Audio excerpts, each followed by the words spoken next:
Kayla here from Damn the Diets. Welcome back to another video. For those of you who are new to my channel, if you do like this video, be sure to subscribe. So today I want to talk about what to wear during your recovery, because I get this question a lot, I see it talked about a lot, and I remember back in my recovery thinking about this a lot. You know, it's a big part of recovery to go through this weird transitional phase of gaining some weight that is healthy if you want to recover your life and health back, but of course that doesn't make it easy, right? So I want to talk about, my suggestions, or, from my experience and also working with other people too in their recovery on, what to wear during their weight gain and recovery. So you may feel like, your clothes don't fit. You feel like you're probably pregnant, but you're not pregnant, but you feel like you're pregnant because during this time, your digestion and metabolism and everything is trying to balance out. So it's coming from an imbalance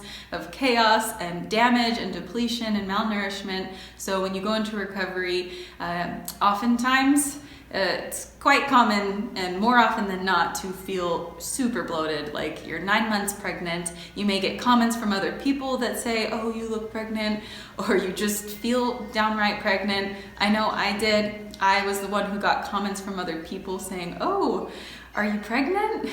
Regardless, it's part of the healing process and it will ease. Things will balance out. The bloating will go down with time. When I say with time, eventually, I don't mean like even a few months. I typically mean more so along the lines of 8 months, 10 months, a year and a half.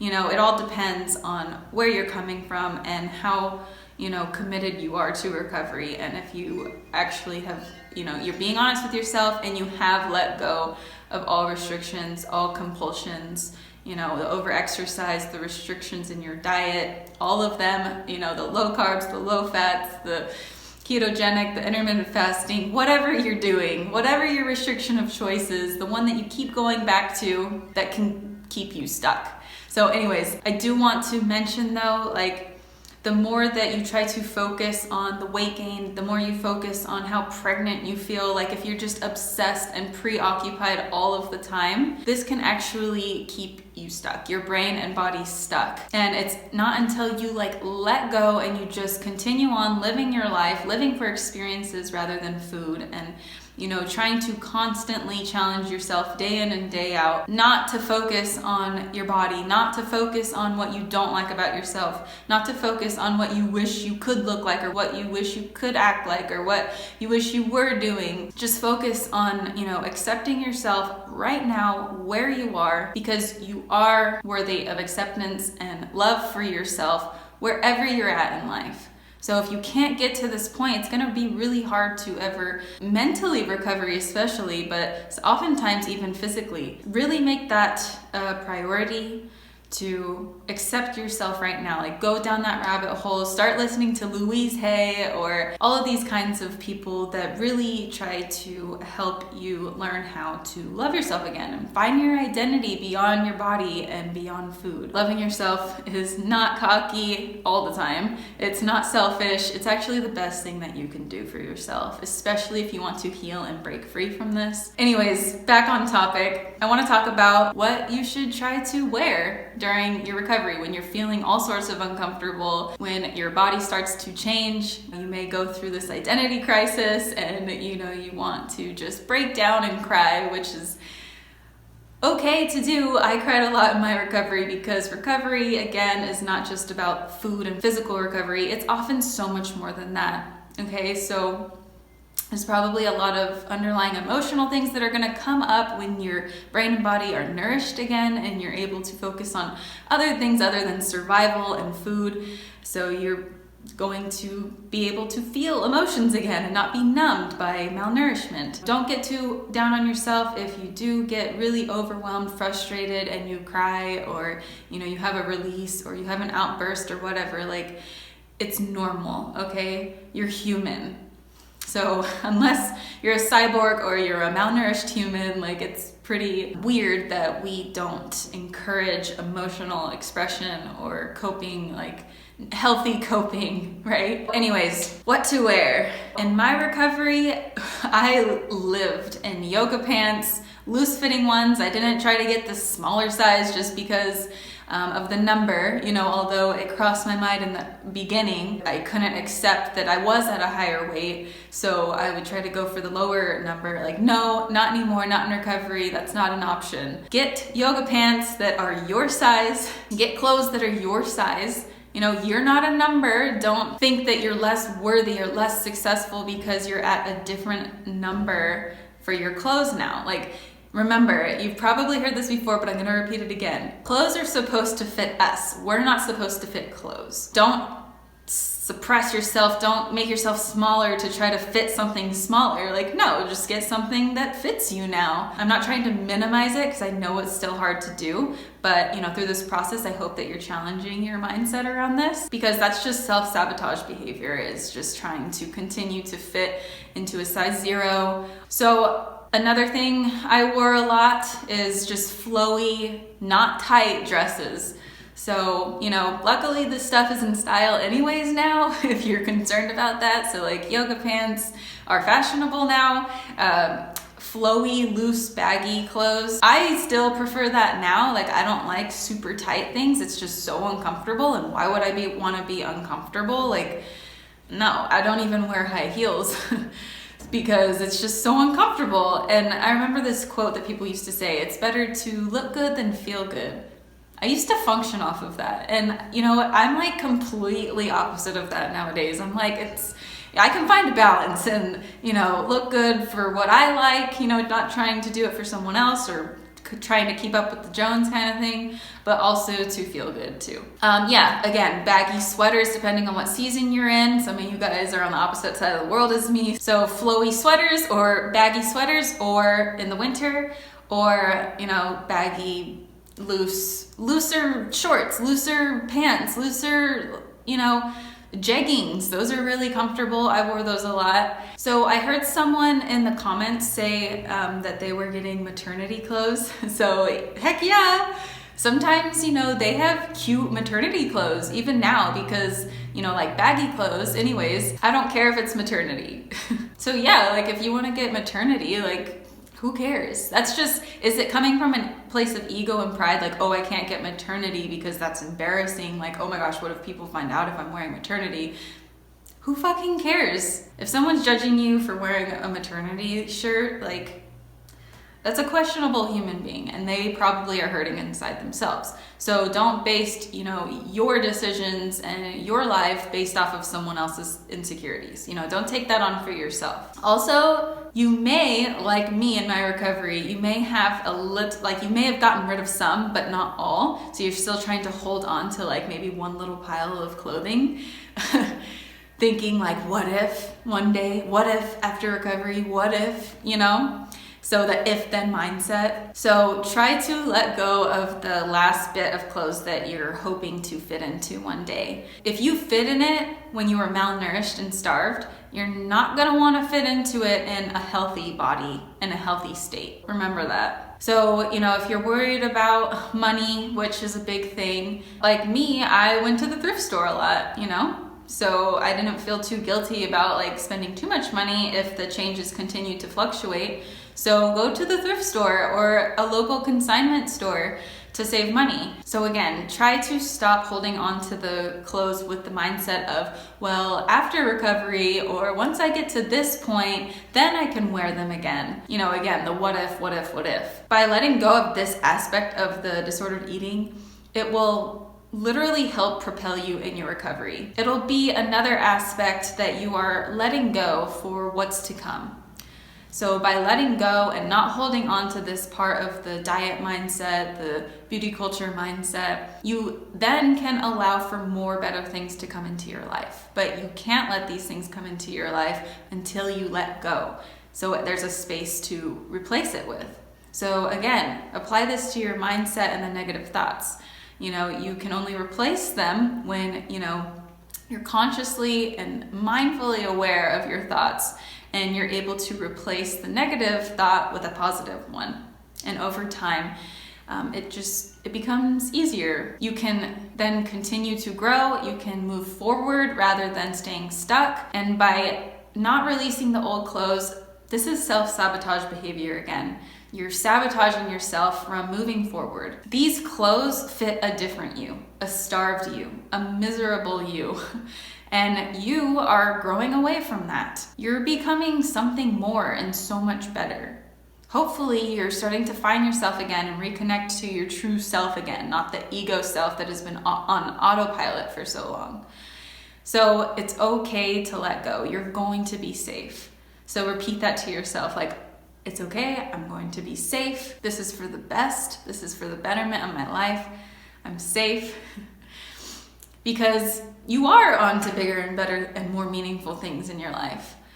So if you're watching this video, something has led you to my channel, to my videos, to, other people in this community's videos, or blogs or books. So you're here for a reason. Your intuition, your true self is drawn to this for a reason. And the ED brain or the ego self is trying to hold you back because it feels threatened, because change is a threat and it's uncomfortable. And although it's there for survival and now you're going to be safe. So believe that you're going to actually survive and thrive a lot better.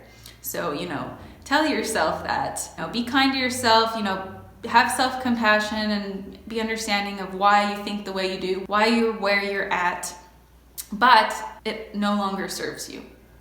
So don't self-sabotage anymore by remaining small and not allowing yourself to take the leap of faith and follow your gut, follow your body, your true self, and let go of the control in which you think you have.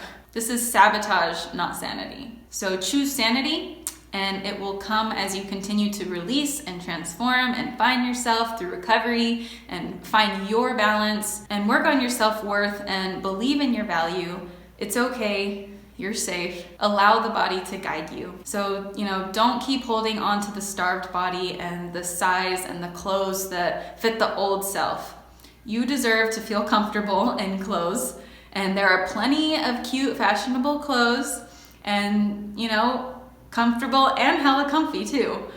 So this is a form of self-love, an act of self-love. So, talk about self-love and all of that. This is an act of self-love. So because you're doing it with the intention of healing and true health and a better you, which in turn will be better for the world. I got rid of a lot of my clothes that didn't fit in my recovery, finally. But I still, like I was saying, I still held onto a little pile stuffed in the back of the corner of my closet for like a year into my recovery. And in the back of my mind, I was like, well, what if? And I held on to that. And I wasn't fully committed because of fear. And it wasn't until I looked at that pile one day and I was like, the hell with this. I'm getting rid of the whole dang pile and all the excuses that are attached to it. And you know what? It felt so good to finally release that. Even with all the fears and the doubts that came in and tried to scream at me right after I said the hell with this, the ED or the ego brain was like, no, keep it. You never know. Those were expensive. Those were name brand. They're your favorite clothes, Kayla. Just keep them just in case. But really, deep down, it was all because I wanted to fit in them again, one day, because I was uncomfortable with my body. And at times of, weakness, I'd lose hope in the process and question how much weight I had gained. But, I found strength in that moment, and I reminded myself of my why, why I was choosing recovery, and I didn't latch on to thoughts anymore, even if they tried to continue to haunt me from there on after, because it wasn't easy after that, So I took the pile and I got rid of it for good. And it was like a shift had occurred.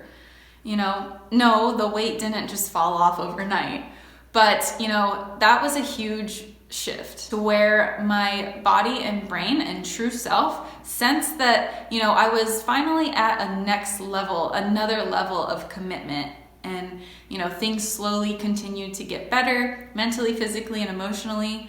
So all these little challenges in recovery, they're there for a reason, for us. They're here to teach us all a lesson, to learn about ourselves and where we have the most fears and why we have those fears if we're questioning them and doing the work. And if we look at them rather than be controlled by them, we can feel them and be present rather than them control us and take over. This is how we can overcome them and truly learn from them and empower ourselves slowly over time. So this whole diet recovery, it's just a stepping stone. It's just a piece of our personal development journey. So commit yourself to a lifelong journey of learning and growing. There's going to be growing pains and pleasure and everything in between. If you're struggling right now with, what to wear, you're just feeling uncomfortable in your body and the changes, the weight fluctuations, the edema, the bloating, and if someone's commenting on it, just don't let it take over you. Don't let the comments stop you from what you're doing. Know deep down what you're doing, why you're doing it, and you don't have to explain why you've gained weight or your body has changed or you have edema right now. You're in eating disorder recovery or diet recovery. So, you're different from someone who isn't coming from a past of restrictive dieting. So just look at them, smile, maybe laugh, brush it off, just say, no, I'm not pregnant, and just own your shit. Just own it, Remember that everyone is going through something, but we don't have to share it to make ourselves feel better. We don't have to justify, like I said in my other video. Yes, you may feel pregnant other than looking pregnant, but remember to remind yourself of why you're feeling that way, why your body is reacting the way it is. You've probably educated yourself on the effects of starvation and recovery on the body by now. So now just remind yourself in these moments of weakness or doubt or fear of why. This will, keep you going anytime you feel discouraged or frustrated and angry with the process and with your body. Try to do this for yourself. This is what I had to do. And, just remember, you gotta trust the process. You have to have that blind faith in a sense, following your gut feeling, your intuition, and why you were led here. And that your body will heal once the body learns to trust us, that the food will be coming in consistently and it will be coming in again regularly. And that, you won't starve or deprive your precious body ever again because you understand and you have a new respect for your body, for all the amazing things that it does for our survival on a moment-to-moment basis. Just, stop and think and be grateful for every little thing the body is doing for you right now. Not just in recovery and all the healing of the damage and depletion, but right now, just beating the heart on autopilot, taking in breaths on autopilot. Know that yes, the growing and challenging part of life can be really difficult. Recovery can be so difficult, right? But it's so worth it and it's fulfilling. I hope this video has served you well. I send my love to you through the screen, and just know that you're not alone. And just know that you're so brave for continuing to push and doing what's best for you finally, even when the going gets tough. That's amazing in and of itself. So make sure to subscribe if you aren't already, if you like this video, and also share it with anyone that you think that may benefit from hearing this message. And if you would like further, comprehensive support and information and guidance on recovery, beyond YouTube, be sure to check out my online e-courses. The links to them are below, and I hope to see you in there. So until next time, I'll see you in the next video.